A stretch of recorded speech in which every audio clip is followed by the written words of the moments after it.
Nacional, y hoy con un invitado muy interesante, un sociólogo que ha desempeñado una vasta tarea en distintas organizaciones y que ahora está dando clase en la Universidad de La Matanza, ¿o me equivoco? Estoy en La Matanza, en la UBA y en la UMEC. Bien, presentate. Bueno, mi nombre es Jorge Elbaum, soy periodista, sociólogo, doctor en ciencias económicas y bueno, agradecido por la invitación y dispuesto a charlar de los temas que ustedes dispongan. ¿No arreglaste un temario prefijado? No, la verdad que yo estoy abierto a la charla informal y es donde salen las cosas más interesantes. Siempre, pero lo que pasa es que a veces que hay invitados quieren hablar de un tema. Empezamos a preguntar, José Yo no Luis. tengo problema, ustedes manden y yo... No te vamos a... Si tengo algo que decir, lo digo. No te vamos a hacer ninguna pregunta que tenga que ver con tu vida íntima ni... Espero, no, porque no trato de no difundir mi cosa, solamente los aspectos sociales, políticos y conceptuales. Consulta, ¿no? Yo te empecé a seguir a vos en los medios por el tema de la causa AMIA y que se conecta con la causa Nisman. Me pareció muy interesante el enfoque que vos le diste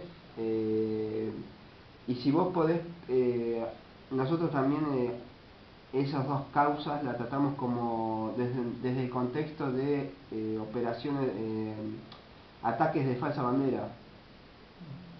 Y si decinos, empezaría de la gente se hizo una idea de la causa AMIA y si desde tu perspectiva los medios replican mitos o leyendas sobre la causa AMIA que generan una falsa expectativa en la población, y qué podrías aportar vos de lo que vos investigaste de ese tema y el papel de Nisman en la investigación de la causa AMIA.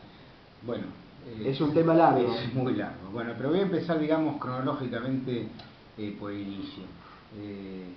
Los atentados fueron en el año 92 y 94, en épocas en que, luego de la caída del muro de Berlín, el menemismo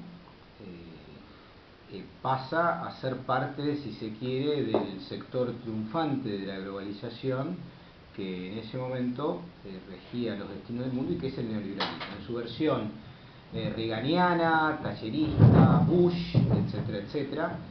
Y creo que en principio el tema de los atentados del 92 y 94, más allá de quien los hayan producido, digamos, los hayan ejecutado, está íntimamente relacionado con la participación de Argentina en un conflicto situado en Asia Menor, básicamente en la guerra entre Irak e Irán, en disputas vinculadas al comercio ilegal de armas, que todavía está siendo juzgado, digamos, en última instancia, con una operación en última instancia del expresidente Menem.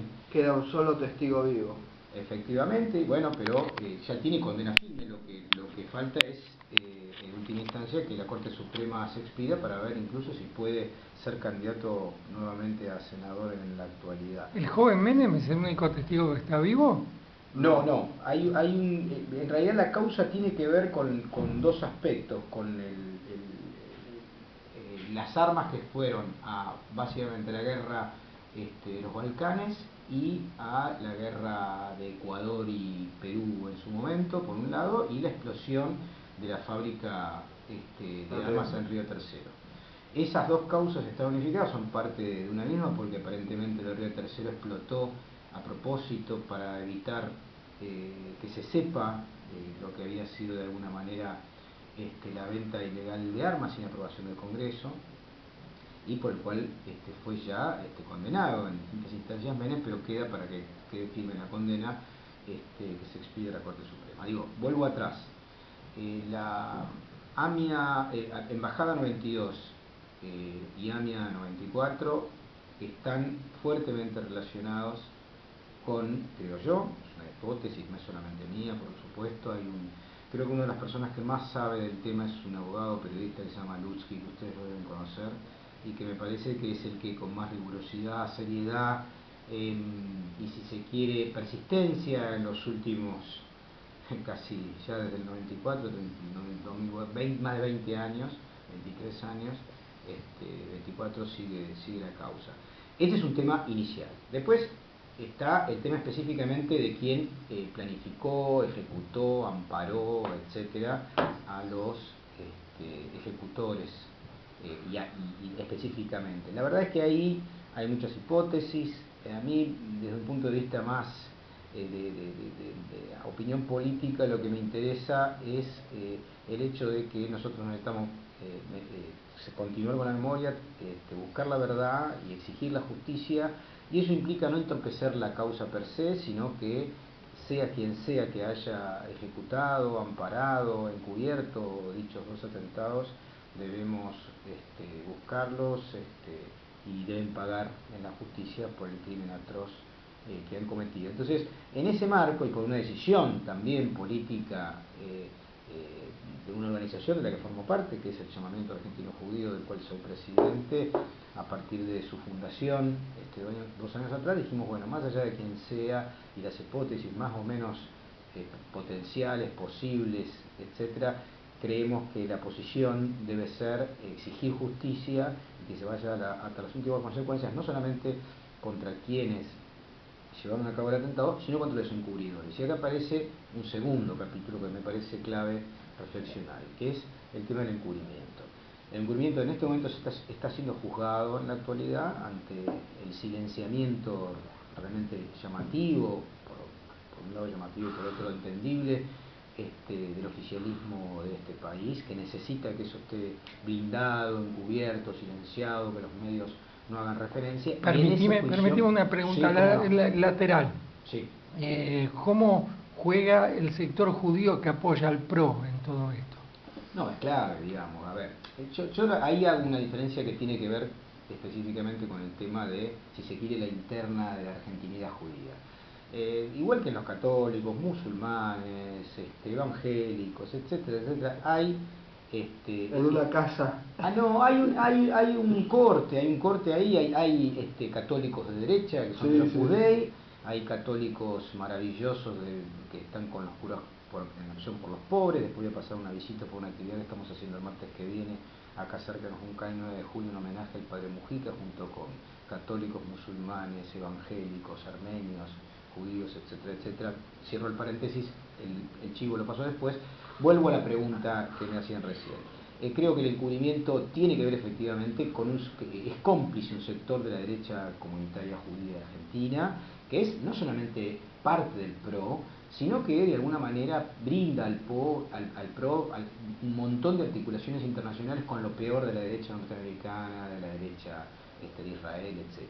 Así que, y ellos son los cómplices y son responsables del encubrimiento, y por eso muchos de ellos están siendo juzgados, como es el caso, por ejemplo, del expresidente Ladaya Beraja, del primer responsable de la Policía Metropolitana, Jorge Fino Palacios, el ex juez de la causa Galeano, y todos ellos que de alguna manera fueron socios del menemismo, de Corach, de Menem, del jefe de la CIDE de ese momento, Anzorregui, todos ellos que están siendo juzgados en este juicio de encubrimiento, que lo que pretendió básicamente es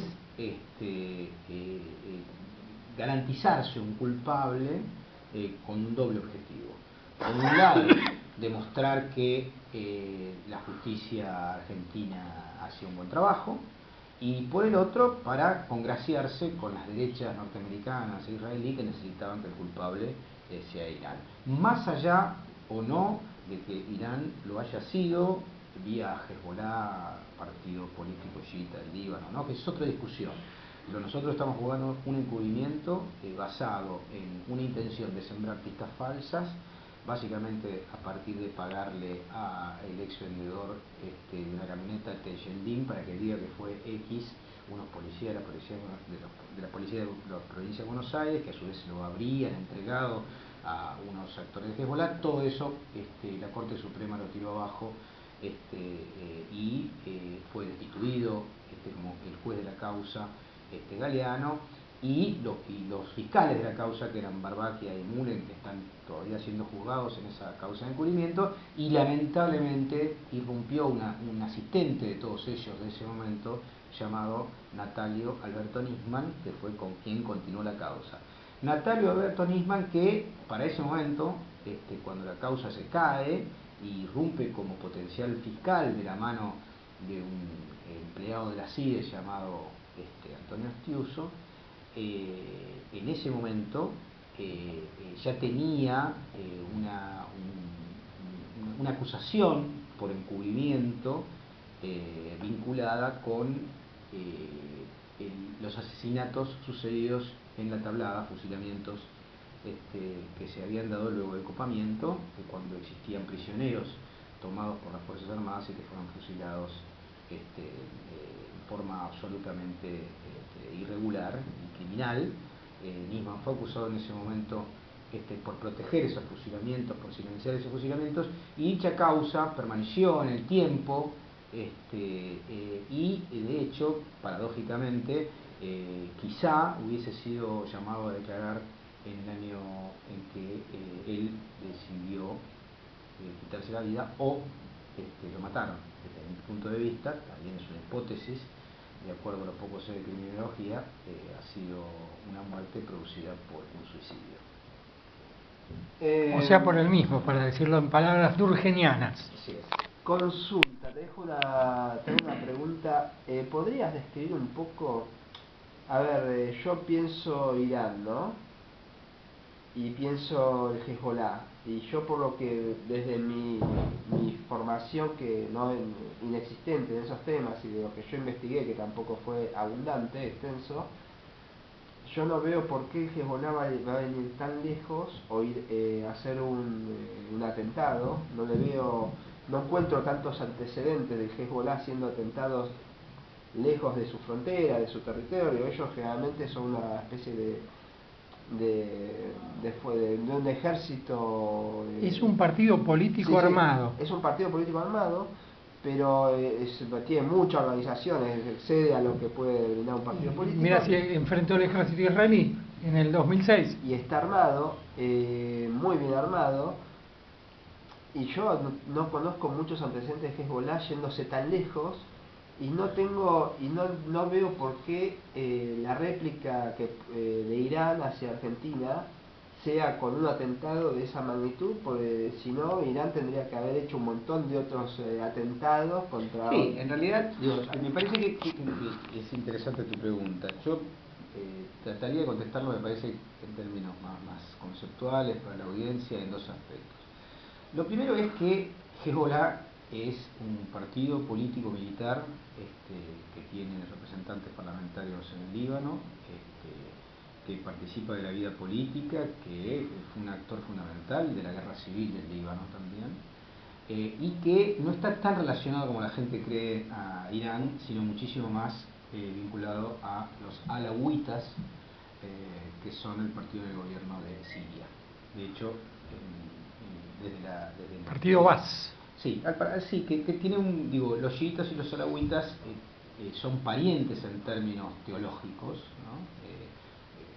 Históricamente no se han llevado ninguna de esas fracciones que son minoritarias dentro del Islam, no se han llevado bien con los sunitas, y en los últimos 2 años Hezbollah ha participado de la guerra civil de Siria, un enfrentamiento muy fuerte contra los sunitas, de la mano de la defensa del gobierno actual de Hafez Assad. Esto es un primer tema para entender algunas cosas que en realidad es llamativo que en ningún momento se haya planteado. Siempre se habló, por ejemplo, de la pista siria, por ejemplo, pero nunca se habló de la pista libanesa, para pensarlo, porque efectivamente Hezbollah, que quiere decir que es partido de Dios textualmente, es un partido político militar que tiene sede en el Líbano, que agrupa a sectores de los más desprotegidos históricamente de Siria. Siria ha sido un país,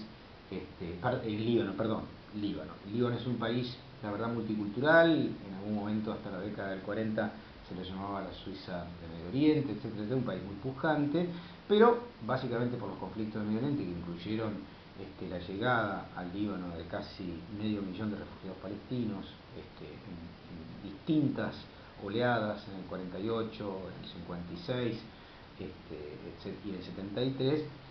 Estos grupos han tenido mucha articulación con los campos de refugiados palestinos, etcétera. Digo, yo vuelvo al paréntesis hermenéutico planteado al inicio de que no importa quién haya sido, la verdad es que efectivamente Hezbollah, las experiencias de Hezbollah por fuera de la frontera del Líbano son muchas, no son tan lejos, es verdad, como bien podés decir, pero eso, digamos, no indicaría que no, ni que indicaría que sí, digo, la verdad es que sea quien sea, hay que buscar realmente evidencias empíricas serias, no se puede acusar por acusar, no se puede acusar porque sirva a los intereses del conflicto del Medio Oriente, no se puede acusar simplemente con datos de servicio de inteligencia y sin base empírica, hay que acusar, la justicia tiene que hacer un buen trabajo, lamentablemente, más allá de que hayan pasado tantos años desde el 92 y el 94, yo creo que los familiares y la sociedad argentina debe tener esperanza y además debe exigir que esa justicia aparezca, evitando los encubrimientos del pasado y los encubrimientos del presente, porque en el juicio que se está dando en estos días en Comodoro Pi, que tiene el patrocinio del CELS y sobre memoria activa, etcétera, y que están haciendo un gran trabajo de querella, curiosamente la DAIA y la AMIA no participan de la querella, no les interesa saber qué es lo que ha pasado, por qué se ha encubierto, porque la verdad que saber por qué se ha encubierto quizá también podría dar algunos elementos para saber quiénes son los responsables, porque el encubrimiento puede ser, como existe una hipótesis, simplemente para acusar a Irán en el marco de un conflicto existente en Medio Oriente. Se habla de un pedido explícito por parte del entonces primer ministro de Israel, a Menem, en el año 94, exigiéndole, pidiéndole llevar hacia la justicia básicamente a Irán. Esto puede ser el resultado de una intentona geopolítica desarrollada por Israel en el marco de sus conflictos, sobre todo vinculado al tema Palestina, pero puede ser también por cierto conocimiento de los servicios de inteligencia israelíes. La verdad es que simplemente diciendo que fue X sin dar pruebas no se puede, no solamente no sirve, sino que es una falta de respeto a los muertos y a las víctimas y a los familiares, que lo que quieren es verdad y justicia. Entonces no simplemente acusa a porque me conviene que en este momento sea acusado, etcétera. Creo que han pasado 40 años desde la dictadura militar genocida de nuestro país y estamos tarde pero seguro llevando a acusados a los tribunales y encarcelándolos y que paguen, aunque sea tardíamente, sus crímenes. Recientemente salía en la prensa europea que a los 96 años fue condenado el contador de Auschwitz a 3 años de prisión, a los 97 años en prisión efectiva. Bueno, yo creo que en ese sentido nosotros tenemos que redoblar como argentinos, y también en mi caso como argentino judío, por supuesto, redoblar las exigencias para que haya justicia, que no se acuse a nadie injustamente, que no se elaboren hipótesis para involucrarnos en conflictos ajenos a nuestro país, pero que la sociedad merece verdad y justicia. Te hago una pregunta y me la contestás después del corte. Vamos a hacer un breve corte ahora con un tema musical. La complicidad de Beraja en su momento con el encubrimiento, mejor dicho, de Beraja con el atentado, ¿se debía a una necesidad económica de él? O sea, él era el dueño de un banco que estaba quebrando y se sostenía en base al apoyo del Banco Central. Era una necesidad geopolítica del Estado de Israel, una mezcla de las dos simultáneamente, ninguna de estas. Lo contestas después del corte.